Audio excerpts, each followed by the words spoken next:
Hi everyone, my name is FAccT and I'm going to talk about my paper about removing a spurious feature can hurt accuracy and affect group disproportionately. This is a joint work with my advisor, Liang. Although there are many advances in machine learning, but machine learning models are very sensitive to spurious features. For example, in the left table, we see that if it has been shown that if we change, for example, Muslim to Christian, the toxicity score of the comment changes. And in the right, we see that if we change the background of an image, the machine learning models, such as ResNet 50, change their prediction. Reliance on spurious features, such as background or identity terms, conflicts with fairness or robustness goals. One natural remedy is to remove all spurious features. And then by removing spurious features, the models would be more robust and more fair. But it's been observed that removing a spurious feature causes an accuracy drop. There are two natural explanations for accuracy drop. The first one is that maybe the non-spurious features, which we call core features, they can be noisy or they can be not expressive enough. For example, here there is this picture and it's so hard to understand that what's inside the picture. But if I show you the context around the picture, you might guess that this is a car. Another natural reason is that when we remove the spurious features, it's possible that we cropped other features. For example, here is a sport prediction task, and they wanted to be robust against change in the gender. But gender is not clear, that what do we mean by gender, and then doing adversarial training here, we see that it's cropped other features such as weights and the bar as well. Can accuracy drop even when none of these two are true? In this talk, I'm going to answer this question affirmatively. In summary, in this talk, I'm going to explain why ML models rely on a spurious feature, why does accuracy drop after removing spurious features, and then is this accuracy drop the same for all groups? Before delving into the results, I want to note that understanding the reason behind accuracy drop is crucial for mitigating such drop. For example, if the drop in accuracy is because the core features are noisy, then the way to mitigate this is to collect more expressive features. If the drop in accuracy is because we are cropping other features, there maybe we should find better methods such as adversarial training to remove the spurious features. And then it's clear that like using one mitigation method, for example, having a better adversarial training in the first for the first reason would not work and would not mitigate the accuracy. In this work, I'm going to explain a third reason, which says that in the over-parameterized regime, the lack of diversity in the training data cause accuracy drop. And we are going to show that we can mitigate such accuracy drop with unlabeled data. So to give you a little bit of history, in the recent few years, we observed so many surprising phenomena in deep network. One of the very well-known one is double descent, which shows that training model onto the zero training error will lead to better generalization error instead of overfitting. This kind of surprising phenomena has been shown that you can observe these phenomena even in linear regression for our over-parameterized regime.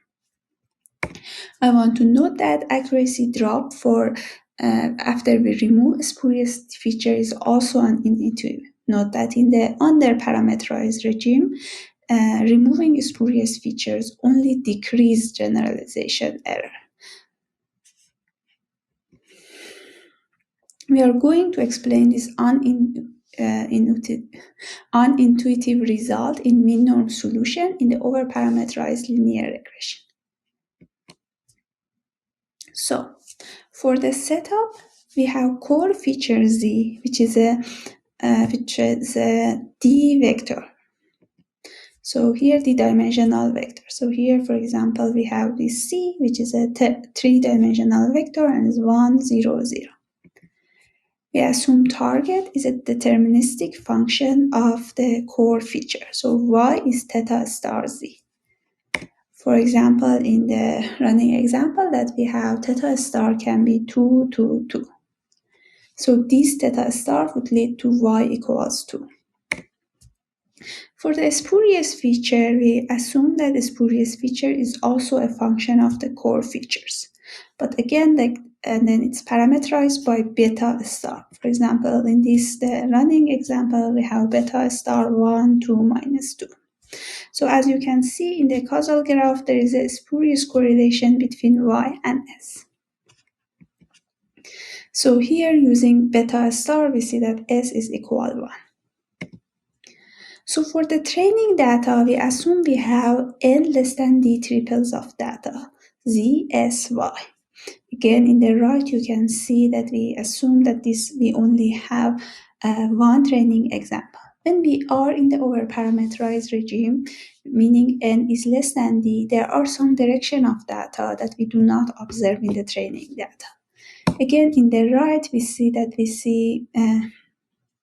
1, 0, 0, so we call this scene direction, and then we don't observe any information about two other directions of 0, 1, 0 and 0, 0, 1, which we call them unseen direction. And for the test data, we assume test data core features are coming from a distribution with covariance matrix sigma. And the goal of this paper is to understand that for what sigma accuracy drop and for what conditions on sigma accuracy actually increase. We consider two models, the core model and the full model. The core model only uses the core feature Z, so it does not look at S. The full model, on the other hand, uses core feature and the spurious feature S. We assume the core model is parameterized by theta minus S, and the full model is parameterized by theta plus S and W. Remember that we are considering the mean norm solution. So the core model, what is happening is put in the running example on the right, put weight 2 on the first feature and 0 on the other two, and it can fit the data. Full model, on the other hand, put only weight 1 for the first feature and weight 1 in the spurious feature, and it can fit the training data. I want to note that the full model in general can use the spurious feature to fit the data with a smaller norm. Just by not using the spurious feature, it just have the same norm as the core model. So by using a spurious feature, it can only decrease the norm. So in this example, if we compute the norm of theta minus S is 4, but theta plus S plus W to the power of 2 is 2. So the norm of the full model is smaller than the norm of the core model. And for the prediction, simply core model compute theta minus SC, and the full model compute theta plus SC theta plus S, Z plus WS. So note that in this very simple setup, the two natural explanations that we explained at the first of the talk are absent. First, Y is a deterministic function of the Z. So S doesn't add any information beyond what is already exist in Z, and Z deterministically determine Y. And then the other reason is that we can't we look at the core and full model that does or does not use S. So by removing S, we do not crop Z. And now we want to understand when error increases by removing S. So let's go back to our example. We had this theta star 2, 2, 2 and beta star 1, 2, minus 2. We saw that the core model prediction is 2, 0, 0 and the full model is 1, 0, 0 plus S. And we can, instead of S, we can use beta star Z, which is 1, 2, minus 2. So what is happening? The full model implicitly use 2, 2, minus 2. So in the core model simply put 0 on the unseen direction, but the full model is incorporating beta star in the unseen direction by using 2, minus 2. So the full model is using beta star in its prediction. So theta star and beta star, they agree in some of the unseen direction and they disagree in the other unseen direction. So depending on which of these unseen directions are weighted heavily on the test data, removing S can increase or decrease the error. So let's look at some example. We have Z, S, Y, M plus M minus S. And then, so in the first feature, like the first direction, both models are doing perfectly. Both of them have weight 2 for the first direction. In the second direction, the full model, which uses S, can predict perfectly because beta star and theta star agree on the second direction. On the other hand, if we look at the examples that have variation on the third direction, we see that putting weight 0 is better than putting weight minus 2. So in this case, actually, core model works better than have a lower error than the full model. So that was a simple example, but to give you like more intuition about more high-dimensional setup, we compute the projection of theta star and beta star on the seen direction. And then if this value is similar to their projection on the unseen direction, then removing S hurts. But if the projection on the seen direction is very different from the unseen direction, then actually removing S helps the accuracy. So formally, this big equation shows that when removing the spurious features, increase the error. So to explain this equation, first, pi is the column space of training data. So it kind of shows the seen direction. I minus pi, the red one, shows the null space of training data. So it's the unseen direction. And sigma is the covariance of the test data. So it says that which directions are weighted heavily in the test data. The first one is the first part of this equation is compute the projection of theta star and beta star in the seen direction. In the right, we see that we can only use 0, and then this is like what full model does not use beta star at all. And then these equations, they show the projection of theta star and beta star in the unseen direction, and it's scaled by their importance on the test data. So if the left side is less than the right side, then removing S increase the error. So depending on what is the covariance matrix of the groups, removing S can help or hurt the accuracy. As a summary, before I explain the experiment, we consider noiseless linear regression. In this setup that we consider, the spurious features did not add any information beyond what already exists in the core feature, and removing the spurious feature does not corrupt core features. We see that the full model used the spurious features to fit the model with a smaller norm. The full model, by using the spurious feature, actually incorporate the beta star, the parameters of the spurious feature, into its estimate. Theta star and beta stars agree in some direction and disagree on the others. So depending on which unseen direction are weighted heavily in the test time, removing S can increase or decrease the error. So let's look at the experiments. We consider 3 data sets. In the double MNIST, we concatenate 2 MNIST image. We use the left one as the spurious feature and the right one as the target. In the celeb A, we use lipsticks as the target and earring as the spurious feature.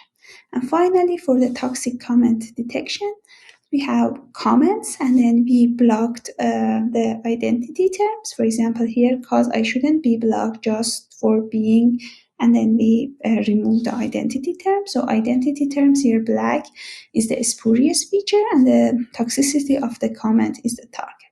In this talk, I'm only going to explain the celeb A dataset.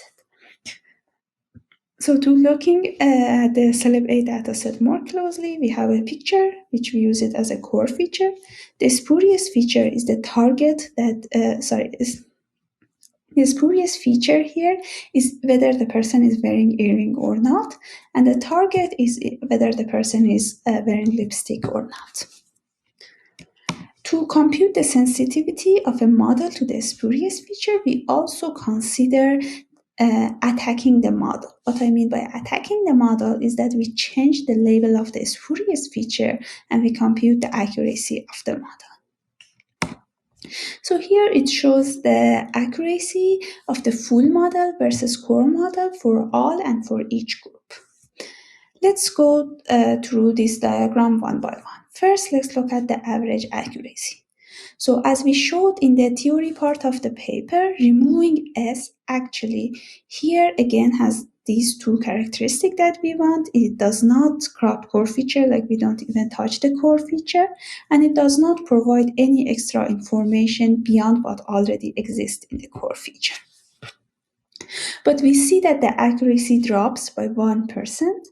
And then another thing, as we see, is that if we attack the full model here, meaning that we change the label of the spurious feature, the accuracy dropped by like 17%. So it means that the full model is actually using the spurious feature. Then remember, core model doesn't even use the spurious feature, so attacking it doesn't change anything.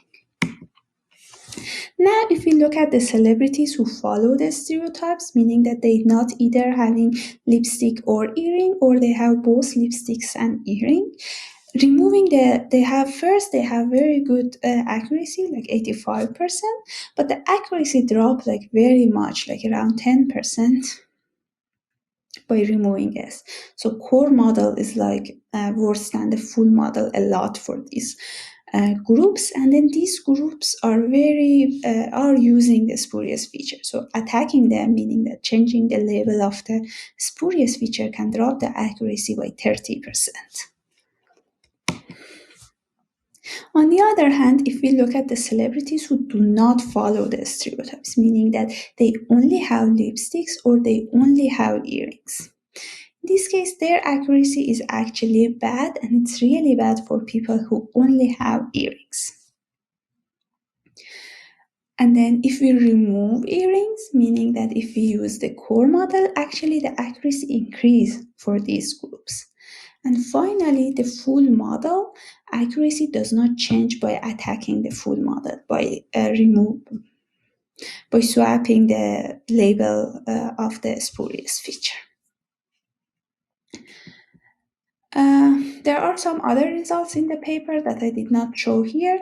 The first one is that disjoint parameters are not enough. Here it means that if theta and beta are determined by disjoint features, for example, here the third, if theta star only use the first 3 feature and beta star is only use the second 3 feature, still it is possible that by removing the spurious feature, accuracy drop. Also, if we have balanced data set, meaning that Y and S to be independent, still it is possible that removing S increase the error. Another thing that we showed is that we also consider multiple spurious features, and we show that removing them actually it's possible to make the model more sensitive to others. And also we showed that we can remove the spurious feature without losing accuracy if we leverage the training when unlabeled data using robust self-training. So as a conclusion, over-parameterized model use spurious features because they can fit training data with a smaller norm. Removing spurious features alter the model's assigned weights on unseen directions, and this change can hurt accuracy and affect groups disproportionately. There is no condition on target and spurious feature that you can specify such that you will be sure that the model does not use a spurious feature, or removing a spurious feature would definitely decrease the error. So balanced data set disjoint parameters are not enough, and practitioners should consider other features as well. We can remove spurious features without increasing error by leveraging unlabeled data, labeled data. Finally, as a future direction, here we consider the noiseless linear regression, but considering the noisy spurious feature is an interesting future direction. Thank you.